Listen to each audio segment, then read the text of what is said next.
जय बोल गणपति भगवान की जय। ओ माँ पार्वती की जय। भाद्रपद मास की तृतीया, भाद्रपद मास की शुक्ल पक्ष की तृतीया को हम लोग हड़ताल का तीज बोलते हैं। कोई तीज बोलता है, कोई हड़ताल का तीज बोलते हैं। इधर निर्जला व्रत रखा जाता है, रात में ही खाना खाया जाता है, फिर ब्रश करके आराम से लेटना है। उसके बाद सुबह उठ के आपको ब्रश करके जल भी नहीं पीना है, पूरे दिन निराहार रहना है और शाम को तरह तरह के पकवान बनाना है। पार्वती जी के लिए 16 श्रृंगार का सामान लाना है और जितनी तरह के फल होते हैं, मौसमी फल, वो सारे फल इनको अर्पित करना है, फूलों की माला से सुसज्जित करना है।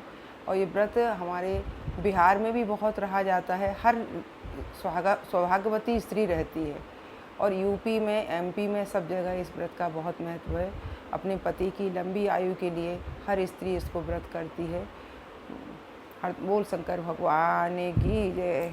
हड़ताल का तीज की व्रत की विधि। हड़ताल का व्रत करने वाले प्राणी सूर्योदय से पहले उठें और भगवान शंकर जी का स्मरण करें, फिर शौचादि नित्य कर्म से निवृत्त होकर स्नान ध्यान करके शिवालय में जाएं, जहां पर कथा सुननी हो तथा पूजन करना हो। अगर हो सके तो वह अपने आप ही मंदिर, अपने घर में ही शिव पार्वती जी का मंदिर बनाए, केले का बंधनवाला इत्यादि अनेक पुष्पमालाओं से सुसज्जित एक सुंदर मंडप तैयार करें, जिसमें स्वयं बंधु बांधवों सहित बैठ श्रद्धा सहित अपने आचार्य अथवा विद्वान पंडित को बुलाकर या स्वयं उन्हें आसन पर बिठाकर तथा हाथ में कुशा और जल लेकर ओम इत्यादि ओम का संकल्प करके बाद में अक्षत फल लेकर मंत्राधिक माला मंत्र से श्री शिव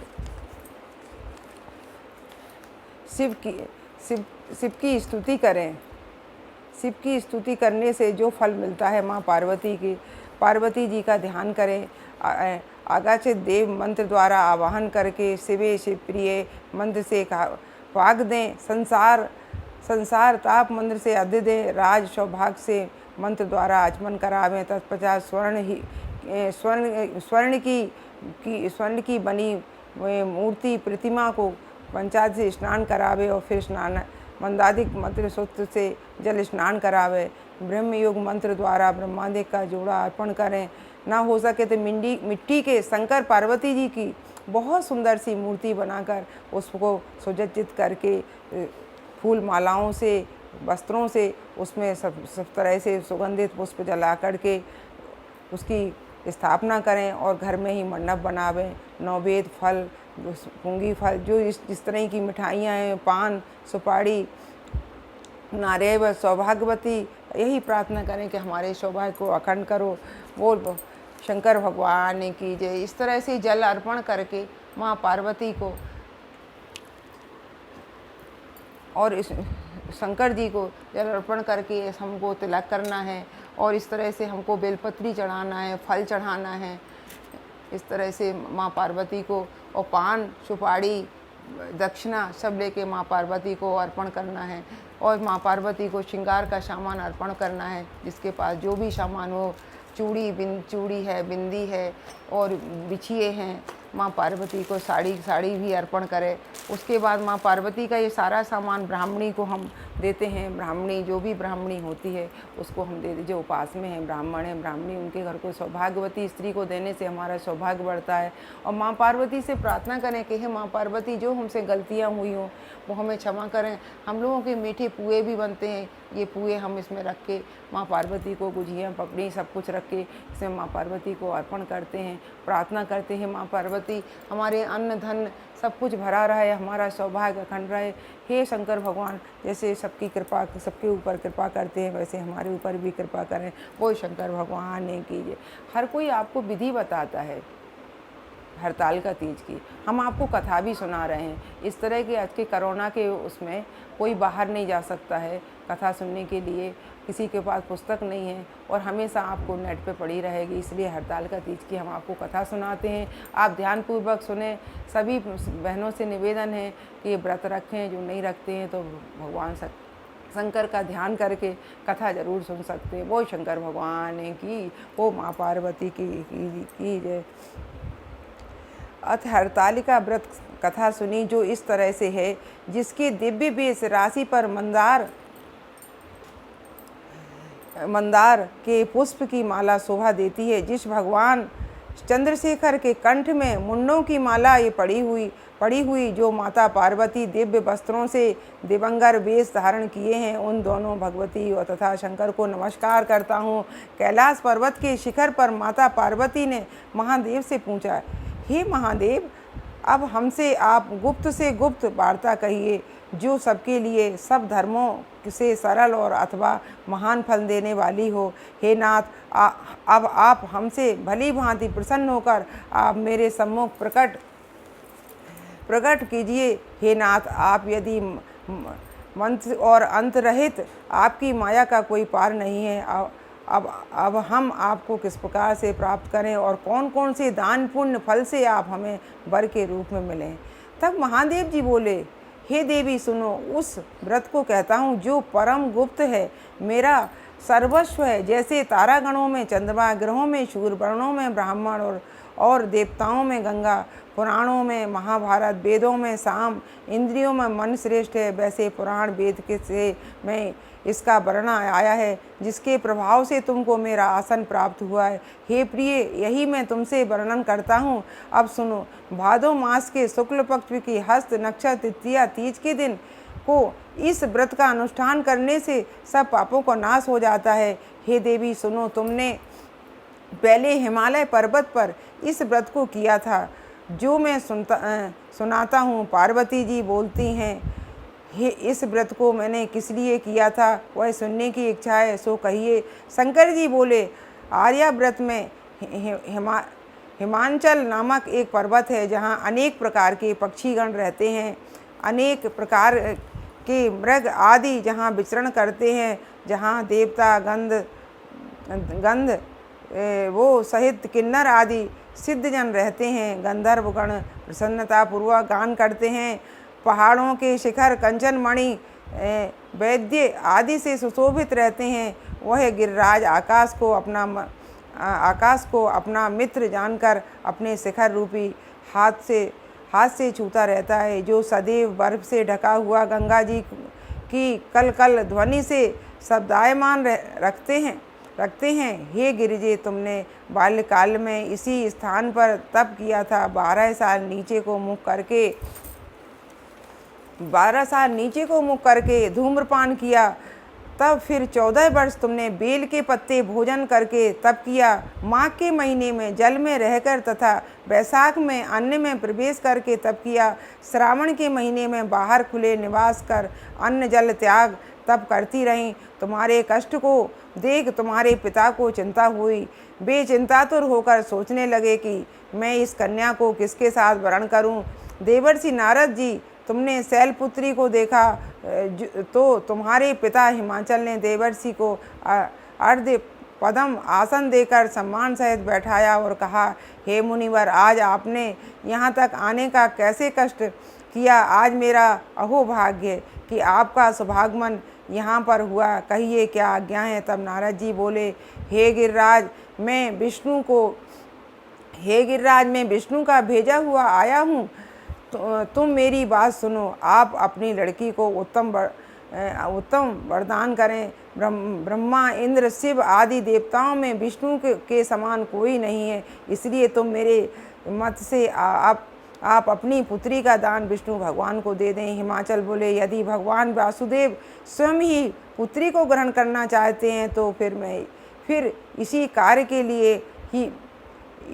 के लिए ही आपका आगमन हुआ है, तो यह मेरे गौरव की बात है। मैं अवश्य उनको ही दूंगा। हिमाचल की यह कथा सुनते ही देवर्षि नारद जी आकाश में अंतर्ध्यान हो गए और शंख, चक्र, गदा, पद्म एवं पीताम्बरधारी विष्णु के पास जा पहुँचे। नारद जी ने हाथ जोड़कर विष्णु से कहा, हे प्रभु, आपका वह कार्य निश्चय हो गया। यहाँ हिमाचल ने प्रसन्नतापूर्वक कहा, हे पुत्री, मैंने तुमको गरुड़ध्वज भगवान विष्णु को अर्पण कर दिया। पिता के वाक्यों को सुनते ही पार्वती अपनी सहेली के घर गई और पृथ्वी पर गिरकर अत्यंत दुखित होकर विलाप करने लगी। उनको विलाप करते हुए देखकर सखी बोली, हे देवी, तुम किस कारण से दुख पाती हो, मुझे बताओ, मैं अवश्य तुम्हारी इच्छा पूर्ण करूँगी। तब पार्वती बोली, हे सखी, सुन, मेरी जो मन में अभिलाषा है अब वह मैं सुनाती हूँ। मैं महादेव जी को वरण करती हूँ, इसमें संदेह नहीं। मेरे इस कार्य को पिताजी ने बिगाड़ना चाहा, इसलिए मैं अपने शरीर का त्याग करूँगी। तब पार्वती के इस वचनों को सुनकर उसकी सखी ने कहा, हे देवी, जिस वन को पिताजी ने देखा ही नहीं, तुम वहाँ चली जाओ। तब हे देवी पार्वती जी, तुम उस अपनी सखी का यह वचन सुनकर ऐसे वन को चली गईं। पिता हिमाचल तुमको घर घर ढूंढने लगे और सोचा कि मेरी पुत्री को या तो कोई देव दानव अथवा किन्नर हरण कर ले गया है। मैंने नारद जी को यह वचन दिया था कि मैं अपनी पुत्री को गरुड़ध्वज भगवान के साथ वरण करूँगा। हाय, अब मैं यह किस तरह पूरा करूँगा सोचा। ऐसा सोचकर बहुत चिंतातुर हो मूर्छित हो गए। तब सब लोग हाहाकार करते हुए दौड़े आए और मूर्छा नष्ट होने पर गिरिराज से बोले, हमें अपनी मूर्छा का कारण बताओ। हिमाचल बोले, मेरे दुख का कारण यह है कि मेरी रत्न रूपी कन्या को कोई हरण कर ले गया है, या सर्प डस गया है, अथवा किसी सिंह या व्याघ्र ने मार डाला है। न जाने वह कहाँ चली गई, या उसे किसी राक्षस ने मार डाला है। इस प्रकार कहकर गिरिराज दुखित होकर इस तरह कांपने लगे जैसे तीव्र वायु चलने पर कोई वृक्ष कांपता है। तत्पश्चात हे पार्वती जी, तुमको गिरिराज सखियों सहित घने जंगल में ढूंढने निकले। सिंह व्याघ्र आदि हिंसक जंतुओं के कारण वन महाभयानक प्रतीत होता था। तुम भी सखी के साथ जंगल में घूमती हुई भयानक जंगल में एक नदी के तट पर एक गुफा में पहुंची। उस गुफा में तुम अपनी सखी के साथ प्रवेश कर गईं, जहां तुम अन्नदान का त्याग करके बालू का शिवलिंग बनाकर मेरी आराधना करती रहीं। उसी स्थान पर भद्र मास की हस्त नक्षत्र युक्त तृतीया के दिन तुमने मेरा विधि विधान से पूजन किया। तब रात्रि को मेरा आसन डोलने लगा। मैं उस स्थान पर आ गया जहाँ तुम और तुम्हारी सखी दोनों थीं। मैंने आकर तुमसे कहा, मैं तुमसे प्रसन्न हूँ, तुम मुझसे वरदान मांगो। तब तुमने कहा, हे देव, यदि आप प्रसन्न हैं तो आप महादेव जो मेरे पति हो, मैं तथास्तु ऐसा ही होगा कहकर कैलाश पर्वत को चला गया। तुमने प्रभात होते ही उस बालू की प्रतिमा को नदी में विसर्जित कर दिया। हे शुभे, तुमने वहाँ अपनी सखी सहित व्रत का पारायण किया। इतने में हिमवान भी ढूंढते हुए उसी वन में आ पहुँचे। वहाँ चारों ओर तुम्हें न देखकर मूर्छित होकर जमीन पर गिर पड़े। उस समय नदी के तट पर दो कन्याओं को देखा तो वे तुम्हारे पास आ गए, तुम्हें हृदय से लगाकर रोने लगे और बोले, तुम इस सिंह व्याघ्रादि युक्त घने जंगल में क्यों चली आई हो? पार्वती जी बोली, तुमने, हे पिता सुनिए, मैंने पहले ही अपना शरीर शंकर को समर्पित कर दिया था, किंतु आपने इसके विपरीत कार्य किया, इसलिए मैं वन में चली आई। ऐसा सुनकर हिमवान ने फिर तुमसे कि मैं तुम्हारी इच्छा के विरुद्ध कार्य नहीं करूँगा। तब वे तुमको लेकर घर आए और तुम्हारा विवाह हमारे साथ कर दिया। हे प्रिय, उसी व्रत के प्रभाव से तुमको यह मेरा अर्धासन प्राप्त हुआ है। इस व्रतराज को मैंने अभी तक किसी को के सम्मुख वर्णन नहीं किया है। हे देवी, अब मैं तुमको बताता हूँ, सो मन लगाकर सुनो। इस व्रत का नाम व्रतराज क्यों पड़ा है? तुमको सखी हरण करके ले गई थी, इसलिए इस व्रत का हड़ताल का नाम पड़ा है। पार्वती जी बोली, हे स्वामी, आपने इस व्रत का नाम तो बताया, किंतु मुझे इसकी विधि एवं फल बताइए। इसके करने से किस फल की प्राप्त होती है? तब शंकर जी बोले कि स्त्री जाति से अति उत्तम व्रत की विधि सुनिए। सौभाग्य की इच्छा करने वाली स्त्री इस व्रत को विधि पूर्वक करे। उसमें केले के के मंडप बनाकर बंधन बारों से सुशोभित करे। उसमें विधिवत रंगों से रेशमी वस्त्र की चांदनी तान दे। फिर चंदन आदि सुगंधित द्रव्यों से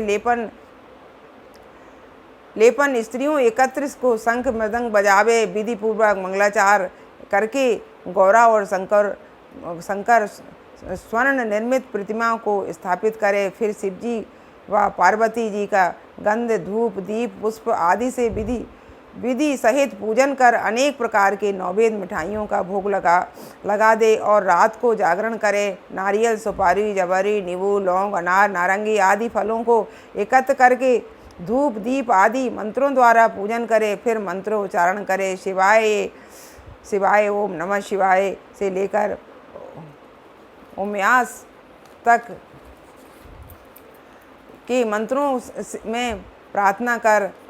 अथ प्रार्थना मंत्राद्र से कल्याण स्वरूप शिव हे मंगल रूप महेश्वरा हे शिवे आप हमें सब कामनाओं को देने वाले देवी माँ पार्वती देवी कल्याण रूप तुमको नमस्कार है। कल्याण स्वरूप माता पार्वती जी को हम आपको नमस्कार करते हैं। और फिर श्री शंकर जी को सदैव नमस्कार करते हुए ब्रह्मा रमणी जगत का पालन करने वाली माता जी आपको नमस्कार है। हे सिंहवानी संसारिक भय से व्याकुल हूँ मेरी रक्षा करें। हे महेश्वरी मैंने इसी अभिलाषा से आपका पूजन किया है। पार्वती माता आप हमारे ऊपर प्रसन्न होकर मुझे और सौभाग्य प्रदान कीजिए। इस प्रकार मंत्रों द्वारा उमा सहित शंकर जी का पूजन करें तथा विधि विधान सहित कथा सुनकर गौ वस्त्र तथा आभूषण ब्राह्मणों को दान करे। इस प्रकार से पति तथा पत्नी दोनों को रचित होकर पूजन करें। वस्त्र आभूषण आदि संकल्प द्वारा ब्राह्मण को दक्षिणा दें। हे देवी इस प्रकार व्रत करने वाली के सभी पाप नष्ट हो जाते हैं। फिर वह 7 जन्म तक राज्य सुख और सौभाग्य को भोगती है। जो स्त्री इस तृतीया के दिन अनाहार करती है व्रत को नहीं करती वह 7 जन्म तक बंध्या एवं विधवा होती है। जो स्त्री इस व्रत को नहीं करती वह धन और पुत्र के शोक से अधिक दुख को भोगती है तथा वह घोर नरक में रहकर कष्ट पाती है। इस दिन अनाहार करने वाली सूकरी फल खाने वाली बानली तथा जल पीने वाली टिटेरी शबद पीने वाली जौक दूध पीने वाली सांपनी मांस खाने वाली मुर्गी का जन्म पाती है। स्त्रियों को परलोक सुधारने के लिए इस व्रत को करना चाहिए। व्रत के दूसरे दिन व्रत का पारायण करने के पश्चात चांदी सोना तांबे का कांसे का बांस का पात्र में ब्राह्मण को अन्नदान करना चाहिए। इस व्रत को करने वाली स्त्रियां मेरे समान पति को पाती हैं। मृत्यु काल में पार्वती जैसे रूप को प्राप्त करती हैं। जीवन सांसारिक सुख को भोगकर परलोक में मुक्ति पाती हैं। हजारों अश्वमेध यज्ञों के करने से जो फल प्राप्त होता है वही मनुष्य का इस कथा के सुनने से मिलता है। हे देवी मैंने तुम्हारे सम्मुख यह सब व्रतों में उत्तम व्रत को वर्णन किया है। इसके करने से मनुष्य के समस्त पापों का नाश होता है। वो शंकर भगवान की जय। मोह गौरा पार्वती की जय। नीलकंठ में फूलों की बरसात हो गई। नीलकंठ में फूलों की बरसात हो गई।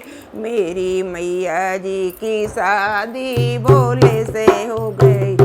मेरी गौरा जी की शादी भोले से हो गई। आसमान से फूलों की बरसात हो गई। आसमान से फूलों की बरसात ही मेरी गौरा जी की शादी भोले से हो गई। मेरी गौरा जी की शादी हो गई। मेरी मैया जी की शादी भोले से। गंगा कहे मैं बड़ी और यमुना कहे मैं बड़ी। गंगा कहे मैं बड़ी यमुना कहे मैं बड़ी। काहे की बड़ी मेरी श्रद्धा है बड़ी। तू काहे की मेरी श्रद्धा है बड़ी।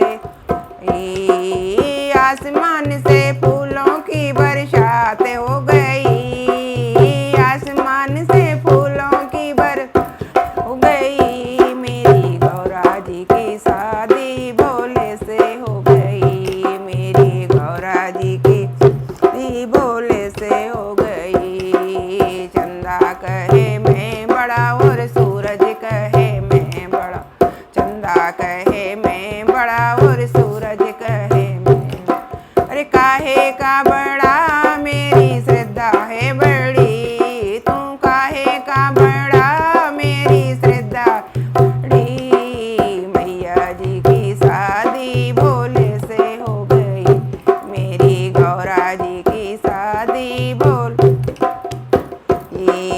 आसमान से फूलों की बरसात हो गई, आसमान से फूलों की बरसात हो गई, मेरी गौरा जी की शादी भोले से हो गई, मेरी गौरा जी की।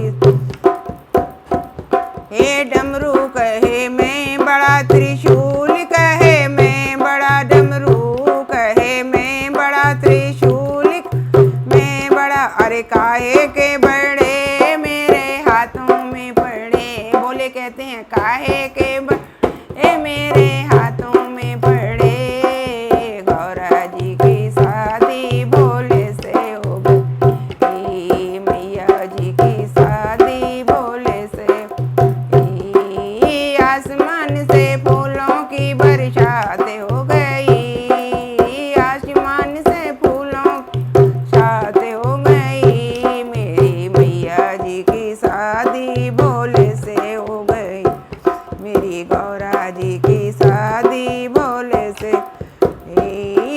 बागंबर कहे मैं बड़ा, बभूति कहे मैं बड़ी, बागंबर कहे मैं बड़ा, बभूति कहे मैं बड़ी, अरे काहे के बड़े बोले अंग में पड़े, तुम्हें काहे के बड़े बोले अंग में पड़े, गौरा जी की शादी भोले से, मेरी मैया जी की शादी भोले से, आसमान से फूलों की बरसात हो गई, आसमान से फूलों की बरसात हो गई, मेरी मैया जी की शादी भोले से, मेरी मोरा जी की शादी भोले, ए नांग कहे मैं बड़ा और नागिन कहे मैं बड़ी, नांग कहे मैं बड़ा और नागिन बड़े, अरे काहे के बड़े तुम्हें गले में पड़े, काहे के बड़े बोले गले में पड़े, पार्वती की शादी शंकर से हो गई, माँ पार्वती की शादी शंकर से हो गई, आसमान से फूलों की बरसात हो गई, आसमान से फूलों की बरसात हो गई, मेरी मैया जी की शादी भोले गई, माँ पार्वती की शादी शंकर हो गई, संत कहे मैं बड़ा और साधु कहे मैं बड़ा, भक्त कहे मैं बड़ा और साधु कहे मैं बड़ा, काहे के बड़े भोले दर पे पड़े, तुम्हें काहे ले गौरा चरणों में पड़े, गौरा जी की शादी भोले से हो गई, मैया जी की शादी भोले से,